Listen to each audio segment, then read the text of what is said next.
Ads లేకుండా latest episode చూడండి.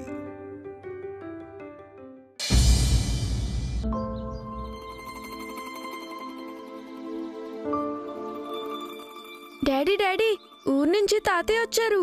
తాతయ్య వచ్చారా?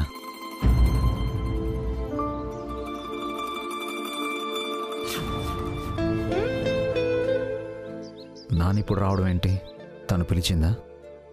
మా కోసం తాతయ్య బోల్డెని ఫ్రూట్స్ తీసుకొచ్చాడు డాడీ. నానమ్మ కూడా వచ్చింది డాడీ, కానీ వెంటనే వెళ్ళిపోయింది. మావయ్య ఎలా ఉన్నారు? బావున్నానమ్మా. మీరెలా ఉన్నారు? ఎప్పుడొచ్చారు నాన్న? పొద్దున్నే. మీరలా ఫ్యాక్టరీకి వెళ్ళగానే నేను వచ్చాను అభి. మావయ్య కాఫీ తెస్తాను.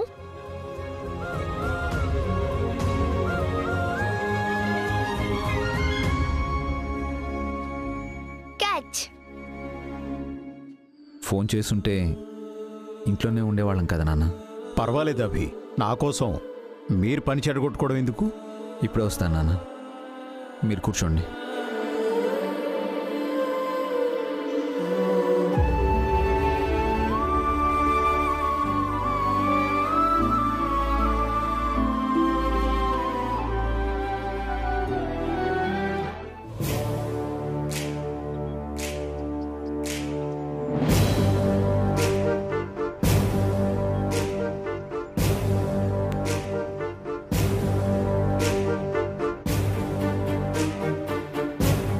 ఎందుకండి మా నాన్నకి ఫోన్ చేసి పిలిపించారు?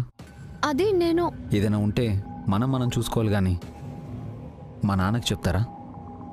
అమ్మ వచ్చి వెళ్ళిందంట అంటే మన గొడవ గురించి అందరికీ చెప్పేశారా?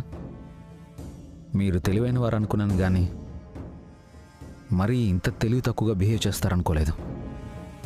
వసుగారు, మన మధ్య ఏ గొడవలు ఉన్నా ఇంకేమున్నా ఈ 4 గోళ్ల మధ్య ఉండాలి. అమ్మ నాన్నలైనా సరే మన విషయాలు వాళ్ళతో షేర్ చేసుకోవడం నాకు ఇష్టం ఉండదు. అది ఇంకోసారి ఇలా చేయకండి. నేను వెళ్ళి నాన్నతో మాట్లాడొస్తాను.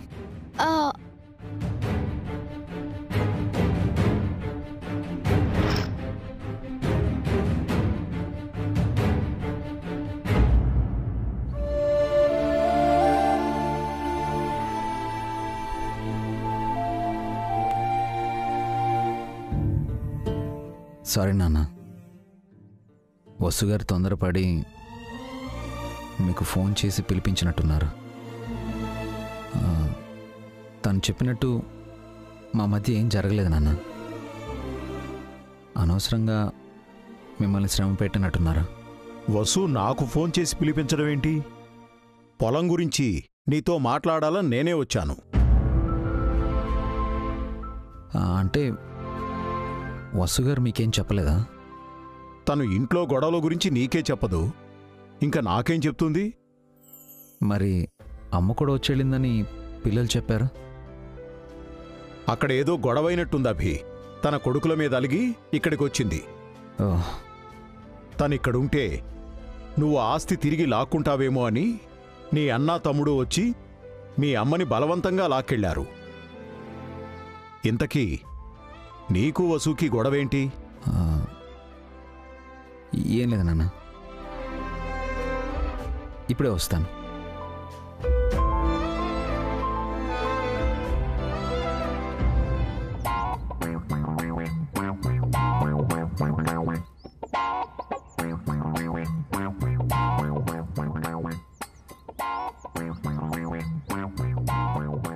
వసుగారు, సారీ అండి, తొందరపడ్డాను. మీరెప్పుడూ చేసేది అదేగా. మీరు మా నాన్నతో మన గొడవ గురించి చెప్పారేమో అనుకున్నాను. ఇదివరకు ఎప్పుడైనా చెప్పానా? లేదు, ఇప్పుడు మనం వాళ్ళకి దూరంగా ఉన్నాం కదా. మనం ఎప్పుడూ దగ్గరగానే ఉన్నాం. నాతో గొడవ అయితే మీకు చెప్పుకోవడానికి వాళ్ళే కదా ఉన్నారు. నా కష్టమైనా సుఖమైనా నేను మీతోనే చెప్పుకుంటాను. మీరు నాతో చెప్పకుండా చాలా పనులు చేశారు కదా. అప్పుడు వేరు, ఇప్పుడు అలా చేయలేను. ఇప్పుడు నాకు ఇష్టం లేని పనులు చేస్తున్నారు. మీకు ఇష్టం లేక కాదు, నేను కష్టపడుతున్నానని మీ భయం. నాది భయం కాదండి, బాధ్యత. అప్పుడు నాది బాధ్యతే. మీరు మనసు మార్చుకోరా? మాట మార్చడం మీకు రానట్టే మనసు మార్చుకోవడం నాకు రాదు. వెళ్ళి మావయ్య గారి దగ్గర కూర్చోండి. లేదంటే నిజంగా మన మధ్య ఏదో గొడవ ఉందని మావయ్య గారు కిచెన్లోకి వచ్చేస్తారు. Okay okay. వసు గారు, సారీ అండి.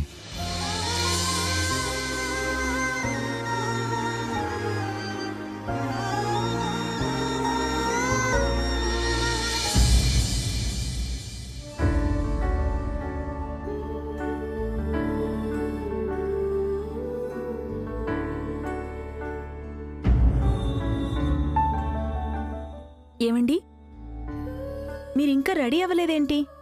దేనికి? ఫ్యాక్టరీకి వెళ్ళరా? లేదు. ఫ్యాక్టరీలో మీకు పనేం లేదా?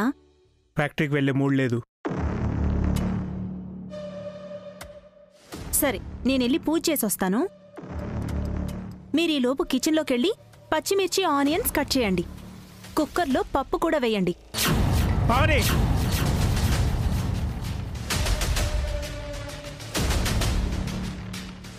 ఏ, వంట చేయమంటే కోపం వస్తుందా?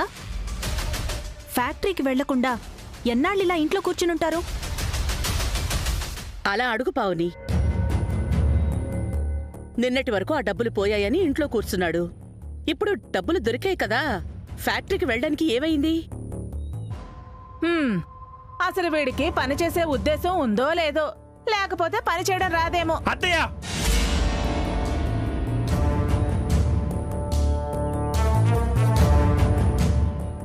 మరెందుకండి ఇంట్లో ఉన్నారు? పని చేయకుండా ఇలా ఎన్నాళ్ళని ఇంట్లో ఉంటారు? నీకన్నా చిన్నవాడు అఖిల్ రోజు ఫ్యాక్టరీకి వెళ్తున్నాడు కదా, నువ్వు వెళ్ళడానికి ఏమైంది? వాడు వెళ్తున్నాడు కదా అని నేను వెళ్ళట్లేదమ్మా. ఫ్యాక్టరీ అతగాడిది ఒక్కడదే కాదురా, నీది కూడా. అక్కడేం జరుగుతుందో నువ్వు కూడా చూడాలి. అంతా వాడి మీద వదిలేయకూడదు. వదిలేస్తే ఏమవుతుంది? వాడు నా తమ్ముడు కదా. అభి కూడా మీ తమ్ముడే. మరి అభినేం చేశారు? కట్టుబట్టలతో బయటికి పంపించారు. డబ్బు చాలా చెడ్డది భాస్కర్. భార్యాభర్తల మధ్య, అన్నదమ్ముల మధ్య గొడవలు పెడుతుంది. ఆస్తుల విషయంలో ఎవరిని నమ్మకూడదని మీ అన్నదమ్ములే నిరూపించారు. నీకింకా చెప్పాలా? ఆడది తిరిగి చెడుతుంది, మగాడు తిరక చెడతాడు అని సామెత ఊరికే చెప్పలేదురా. బయటికి వెళ్లకుండా ఇంటి పట్టునే కూర్చుంటే పాడైపోతావురా పెద్దోడా. ఇంతకు ముందు కూడా మీరు అభి మీదే బాధ్యతలు వదిలేసి బద్ధకంగా ఉండిపోయారు. సంస్కృతి ఈవెంట్స్లో కూడా అందువల్లే ఎదగలేకపోయారు. ఇప్పుడంతా అఖిల్ మీదే వదిలేస్తే పరిస్థితి మళ్ళీ మొదటికొస్తుందండి. ఇప్పటికైనా బుద్ధి తెచ్చుకో భాస్కర్. నీ చుట్టూ ఏం జరుగుతోందో కాస్త పట్టించుకో, ఎవరేంటో తెలుసుకో. పెళ్లి కావలసిన పిల్లలున్నారు. ఇప్పుడు కూడా నువ్వు బెల్లం కొట్టిన రాయిలాగా అలాగే ఉండిపోతే పిల్లల భవిష్యత్తు పాడైపోతుంది. రే, నీ మంచి కోరే చెప్తున్నాను. నువ్వు అభిని మోసం చేసినట్టు నిన్ను అఖిల్ మోసం చేయకూడదని చెప్తున్నాన్రా. సరే, ఫ్యాక్టరీకి వెళ్తాను. అమాయకుడు ఎలా బతుకుతాడో ఏంటో. ఎవరత్తయ్య అమాయకుడు? ఆస్తి కోసం అభిని బయటికి పంపించిన ఈయన అమాయకుడు? మీరు అభి ఇంటికి వెళ్తే మళ్ళీ ఈ ఇంట్లో అడుగు పెట్టలేరని బెదిరించిన ఈయన అమాయకుడా? అదే ఆస్తి కోసం అభి ఇంట్లో ఉన్న మిమ్మల్ని మళ్ళీ ఈ ఇంటికి తీసుకొచ్చిన ఈయన అమాయకుడా? నిజానికి మీరమాయకులు. కన్న ప్రేమతో గాంధారిలా గుడ్డివారయ్యారు.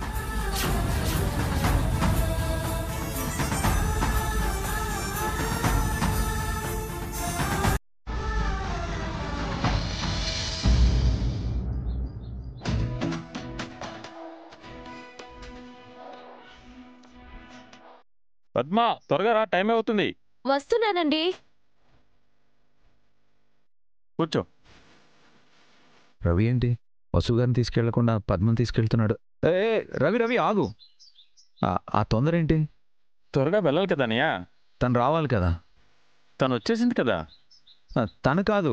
రవి రవి రవి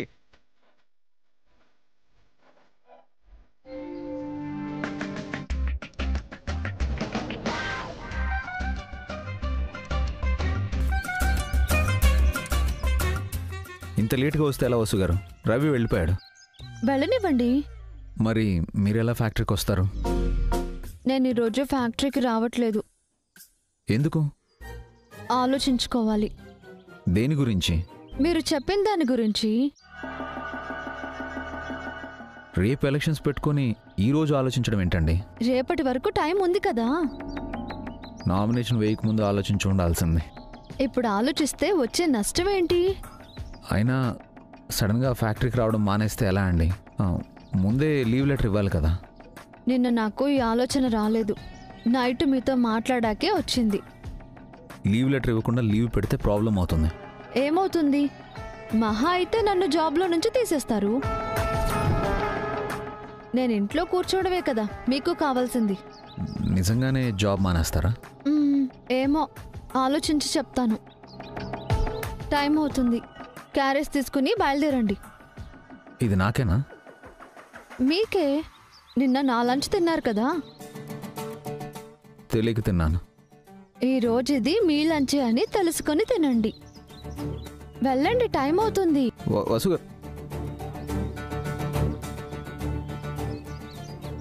వసుగారు సడన్గా ఎందుకు మానేశారు? రీజన్ ఏమై ఉంటుంది? నేను అలా చెప్పడం వల్ల మానేశారా, లేక వేరే రీజన్ ఏమైనా ఉందా?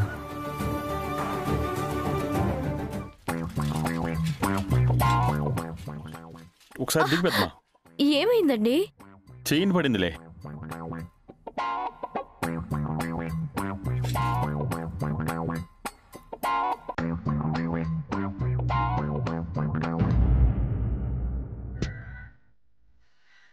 ఇంతసేపు అయినా ఇంకా రావట్లేదేంటి?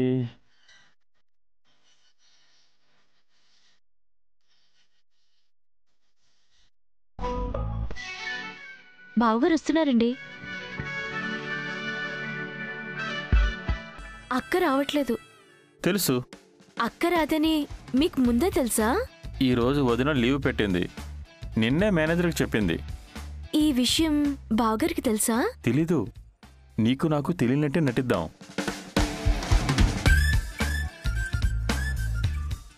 రవి, ఏంటి ఆగిపోయావు? చైన్ పడిపోయిందన్నయ్య. అవును, మీరు ఒక్కరే వచ్చారేంటి? వదిన రాలేదా? అక్క వస్తానంటే మాత్రం బావగారు తన సైకిల్ మీద ఎక్కించుకుంటారా ఏంటి? పాపం అక్క ఫ్యాక్టరీ దాకా నడుచుకుంటూ రావాలి. తను ఈరోజు ఫ్యాక్టరీకి రావడం లేదు. అదేంటనియా? రేపే కదా ఎలక్షన్స్. అదే నాకు అర్థం కావడం లేదు. లీవ్ పెట్టకుండా పని మానేస్తే ఎలా బావగారు? తను జాబ్ మానేస్తానంటుంది. వదిన అలా అందే. మీరు వదిన ఏమని అన్నారా? నేనేమంటాను రవి, అసలు నేనేమనలేదు. నిజం చెప్పండి బావగారు, నైట్ అక్కని బెదిరించారు కదా? అయ్యో, అలాంటిదేం లేదమ్మా. పదండి వెళ్దాం.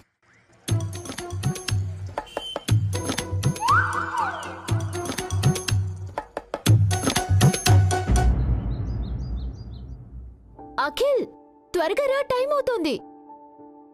వస్తున్నా. అఖిల్ ఆగండి. నేను ఫ్యాక్టరీకి వస్తున్నాను. మీరెక్కడికి బావగారు? ఫ్యాక్టరీకి అమ్మా. నువ్వు ఫ్యాక్టరీకి వస్తావా అన్నయ్య? అదేంట్రా, ఫ్యాక్టరీలో నేను కూడా పార్ట్నరే కదా. ఫ్యాక్టరీ పనులు నేను కూడా చూసుకోవాలి కదా. మేము చూసుకుంటున్నాం కదా బావగారు, మళ్ళీ మీరెందుకు? మీతో పాటు ఫ్యాక్టరీ చూసుకోవాల్సిన బాధ్యత నాకు కూడా ఉంది కదమ్మా. అంటే మా మీద నమ్మకం లేదా బావగారు?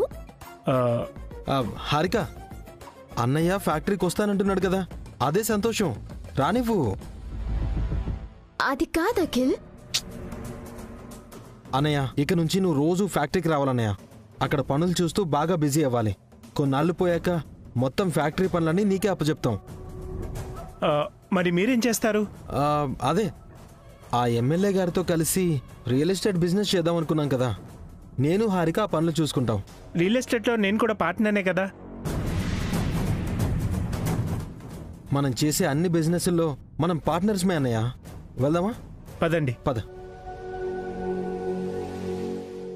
ఏంటి అఖిల్, ఫ్యాక్టరీలో మీ అన్నయ్యని సైడ్ చేద్దాం అనుకున్నాం కదా, మళ్ళీ రమ్మంటున్నావేంటి? వాడు వస్తానంటుంటే వద్దని ఎలా చెప్పేది? మనీ పోయిందన్న గిల్ట్ లో బావగారిని ఇంట్లో కూర్చోబెడదాం అనుకున్నాం కదా, అంతా రివర్స్ అయిపోయింది. కాస్త వెయిట్ చేయి హారిక, అన్నయ్యని పర్మనెంట్ గా ఇంట్లో కూర్చోబెడదాం. పద.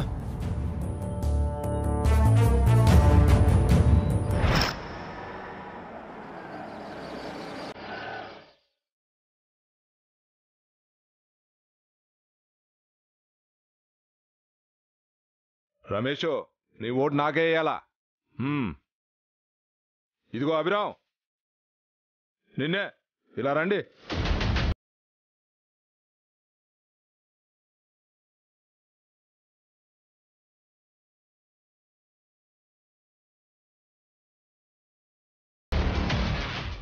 మీ ముగ్గురే వచ్చారు. మీ వైఫ్ అదే మా ప్రత్యర్థి ఎక్కడ అభిరామ్? ఈరోజు తను రాలేదు. అదేంటి? ప్రచారానికి ఈరోజే ఆఖరు కదా, ఎందుకు రాలేదు? అది నీకు అనవసరం అన్నా. ఓ, ఎంత ప్రచారం చేసినా ఎవరు తన మాట వినరని అర్థమై రాలేదా? మా అక్క మాట ఎవరు వింటారో ఎవరు వినరో రేపు తెలుస్తుందిరే అన్నా. రేపటి వరకు మీ అక్క ఫ్యాక్టరీలో ఉండాలి కదా పద్మ. రేపు ఎలాగూ ఓడిపోతానని భయపడి ఈరోజే ఇంట్లో దక్కుందా? తను ఎవరికి భయపడదు. మరెందుకు రాలేదు? ఓటమి భయంతో మొహం చూపించలేకే కదా. ఓడిపోయాక రిజైన్ చేయాల్సి వస్తుందనే కదా తను రాలేదు. కారణాలు అనవసరం అని చెప్పాను కదన్నా. తను ఈరోజు ఫ్యాక్టరీకి రాలేదన్న ఒక్క కారణం చాలరా రేపు తనని ఎలక్షన్లో లేకుండా చేయడానికి. నామినేషన్ వేశాక ఎలక్షన్స్లో ఎందుకు ఉండనివ్వరు? ఎందుకంటే ముందు రోజు లీవ్ లెటర్ ఇవ్వకుండా తర్వాత రోజు పని చేయడం కంపెనీ రూల్స్కి విరుద్ధం కాబట్టి. ఆ కారణంతో మీ వైఫ్కి ఈరోజే ఊస్టింగ్ ఆర్డర్ ఇప్పిస్తాను. హలో మేనేజర్ గారు, ఇలా రండి. ఏంటి? అభిరామ్ గారి భార్య, అదే నా అపోజిషన్ లీడరు, వితౌట్ ఇన్ఫర్మేషన్ ఈరోజు ఫ్యాక్టరీకి రాలేదు.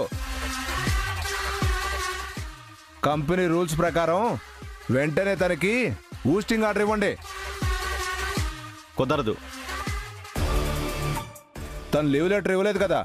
ఇవ్వలేదని ఎవరు చెప్పారు? నిన్ననే వసుంధర నాకు లీవ్ లెటర్ ఇచ్చింది.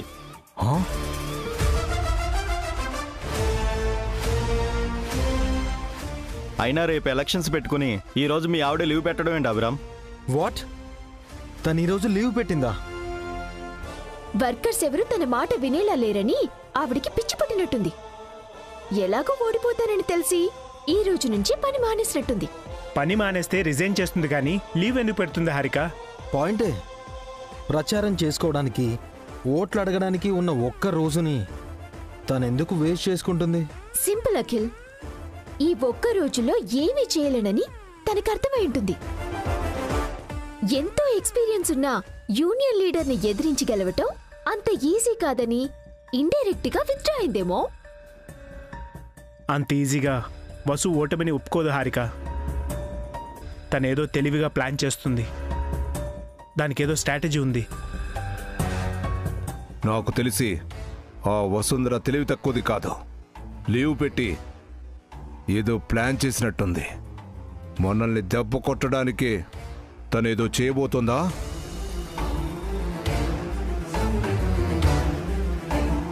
తను ఈరోజు లీవ్ పెట్టిన విషయం కూడా నాతో చెప్పలేదు. అక్క దగ్గర ఏమైనా ఐడియా ఉందేమో బావగారు? ఆ ఐడియా రేపు ఎలక్షన్ రిజల్ట్ ని మార్చేస్తుందేమో. ఐడియా లేకుండా వదిన ఏ పని చేయదన్నయ్య. ఓనర్స్కి లీడర్కి దిమ్మ తిరిగిపోయే కౌంటర్ రెడీ చేస్తుందేమో. వసు గురించి నాకు బాగా తెలుసు. తను ఎంతో కష్టమైన ప్రాబ్లమ్స్ని చాలా ఈజీగా డీల్ చేస్తుంది. అభికి కూడా తెలియకుండా చాలా ప్రాబ్లమ్స్ సాల్వ్ చేసింది. కానీ ఇవి ఎలక్షన్స్ కదా బావగారు. వర్కర్స్ అందరికీ లీడర్తో మనీ ఇప్పించాం. అంతా మన వైపే ఉన్నారు. తనేం చేయగలదు? లేదు హారిక, అన్నయ్య చెప్పినట్టు తనని తక్కువ అంచనా వేయకూడదు. లీవ్ పెట్టి ఇంట్లో కూర్చుని తనేదో ప్లాన్ చేస్తుంది. అదేంటో మనం తెలుసుకోవాలి. అత్తయ్య ఎక్కడుంది?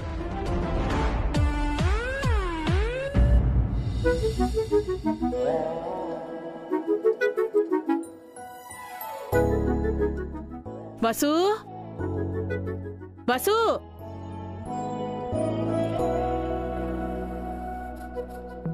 మీరా పిన్ని గారు? మేము ఇంటికి వచ్చాక మీరు మొదటిసారి వచ్చారు. కూర్చోండి పిన్ని గారు. మీరు ఇంటికి రావడానికి ఓ రకంగా నేనే కారణమమ్మా. పాపిష్టిదాన్ని భాస్కర్కు అఖిల్కు చెప్పుడు మాటలు చెప్పి చెడగొట్టాను. మిమ్మల్ని అవస్థల పాలు చేశాను. మనుషుల విలువ వాళ్ళు లేనప్పుడే తెలుస్తుందని ఇప్పుడు మీ విలువ బాగా తెలిసింది. గతాన్ని మర్చిపోండి పిన్ని గారు. ఏం తాగుతారు? Coffee, tea? నీ చేత్తో ఏదిచ్చినా తాగుతానమ్మా. సరే.